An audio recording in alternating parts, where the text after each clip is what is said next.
Boa tarde, turma. Vamos dar início aos nossos conteúdos, nossos estudos. Vamos começar hoje pelo capítulo 1, a Proclamação da República e seus desdobramentos. Bem, primeiramente nós temos que entender que agora nós vamos dar início à nossa idade contemporânea. A nossa idade contemporânea como é conhecido, tá? E isso aqui é uma continuação do que vocês viram no passado. Por exemplo, a gente já começou a ver a decaída do governo do reinado de Dom Pedro II, né? Nós vimos que ele subiu muito na política e na economia e depois ele começou a decair. Quais fatores dessa decadência? A Guerra do Paraguai e a abolição da escravatura, tá? Foram esses todos os processos. E esses próprios processos deram, claro, consequências foram o quê? Para a proclamação da República, ou seja, o Brasil deixou de ser um império e se tornou uma república. Não passou a não ter mais rei. Dom Pedro II teve que dar ali na pipa. Agora é que nós vamos conhecer por que isso aconteceu. Por isso não, proclamação da República e seus desdobramentos. Tá? Vamos então ver essa continuação dessa linha do tempo agora na página 7. O processo que conduziu à República. Na segunda metade do século XIX, o processo histórico importante foi conduzido pela implantação da República, que vocês podem ver aqui o que é a República, o nome, tá? Tá aqui, ó, República.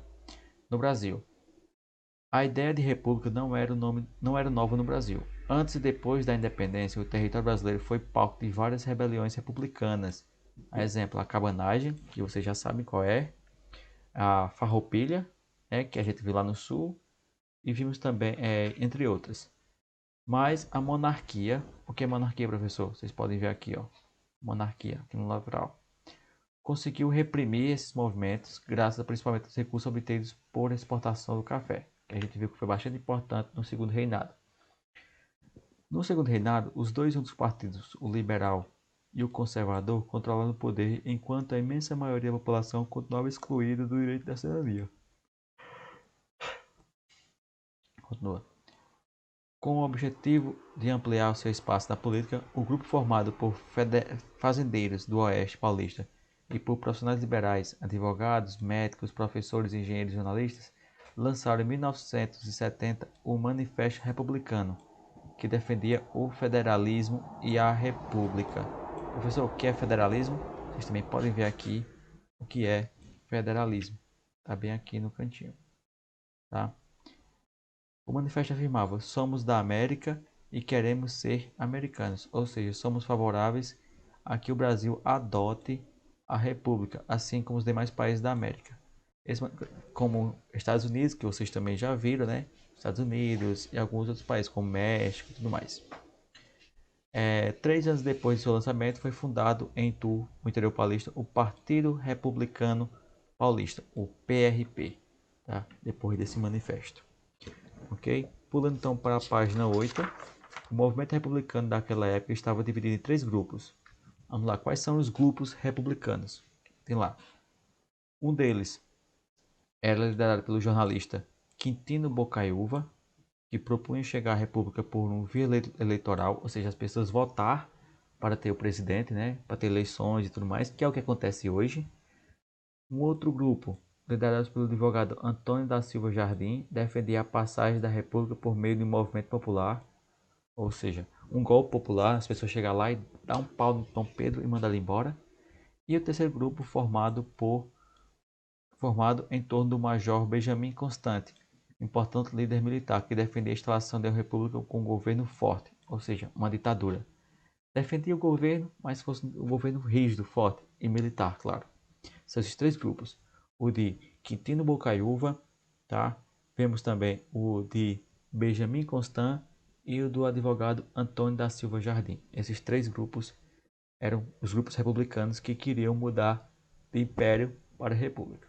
Durante o processo conduzido à República do Brasil, 2 questões envolvendo a Igreja e o Exército contribuíram para acelerar a queda do Império, tá?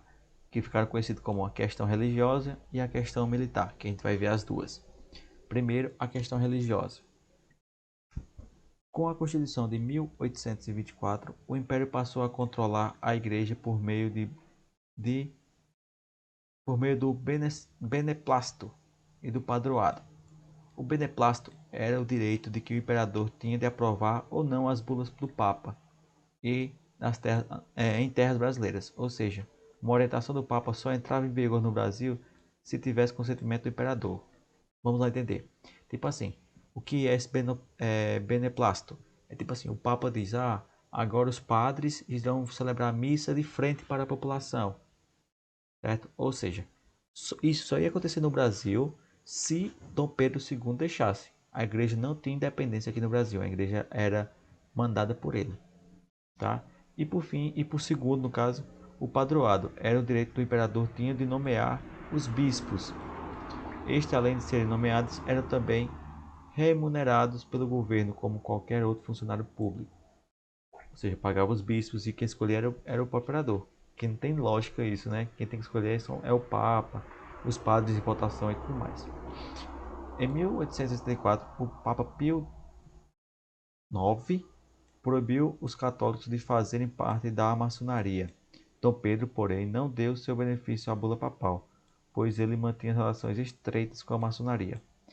Seu pai, Dom Pedro I, havia alcançado o posto máximo dessa organização. Já o bispo de Olinda, Dom Vital de Oliveira, e o bispo de Belém, do Pará, Dom Antônio de Costa, optaram por obedecer ao Papa e exigiram que as irmandades religiosas expulsassem os seus membros maçons. Tá? Ou seja, era contra a maçonaria e tudo mais. O rei não queria, o rei não mandou. Tá? Ele disse, não, o Papa mandou, mas quem manda no Brasil sou eu, então vocês não vão aceitar. Vai contar do jeito que está. E esses dois padres, eles desobedeceram. Então vamos ver o que aconteceu com eles. Reagindo a isso, e com base na Constituição Brasileira, Dom Pedro abriu uma ação contra os bispos, que foram julgados e condenados a 4 anos de prisão. Ou seja, foram presos por causa que desobedeceram o rei. Um ano depois, Dom Pedro entrou em acordo com o Papa e suspendeu a punição dada aos bispos, que já tinham cumprido 1 ano de prisão. Mas os republicanos aproveitaram a questão religiosa para manchar a imagem do imperador. Por meio de comícios de jornais, passaram a acusar Dom Pedro II de se intrometer nos assuntos particulares da igreja e não lhe dar liberdade religiosa aos brasileiros. O que acontecia? Esse fato contribuiu para o enfraquecimento da monarquia, que é o primeiro ponto, questão religiosa. Nunca mexa com a igreja. Em 1880, o movimento republicano ganhou força. Foram fundados centenas de clubes. Clubes é tipo locais onde as pessoas se reuniam. E dezenas de jornais republicanos por todo o país. Os comícios de Silva Jardim atraíam um número cada vez maior de pessoas. Foi quando a questão militar acelerou ainda mais o processo que conduziu à República. Que agora vamos entender outra parte, ou a questão militar. Entendemos a questão religiosa, agora nós vamos entender a questão militar, para finalizar esse processo. A questão militar é o nome dado a uma série de atritos entre o Exército e o Império, tá? Ou seja, o Exército Brasileiro. A principal razão desses conflitos entre os militares e a monarquia foi a punição de 2 oficiais do Exército, o Tenente-Coronel Sena Madureira e o Coronel da Cunha Matos. E esses oficiais foram punidos por denunciar casos de corrupção pela imprensa e por se manifestar publicamente a favor da abolição. O Marechal Deodoro da Fonseca se negou a punir Sena Madureira e por isso foi demitido do cargo combatente às armas e presidente da província do Rio Grande do Sul. Deodoro e Sena, que é os dois caras muito importantes que eu acabei de dizer, decidiram então viajar para o Rio de Janeiro, onde foram recebidos festivamente por outros oficiais, entre eles o Major Benjamin Constant, que a gente viu que era um dos 3 líderes, lembra? Pronto. Líder da Mocidade Militar.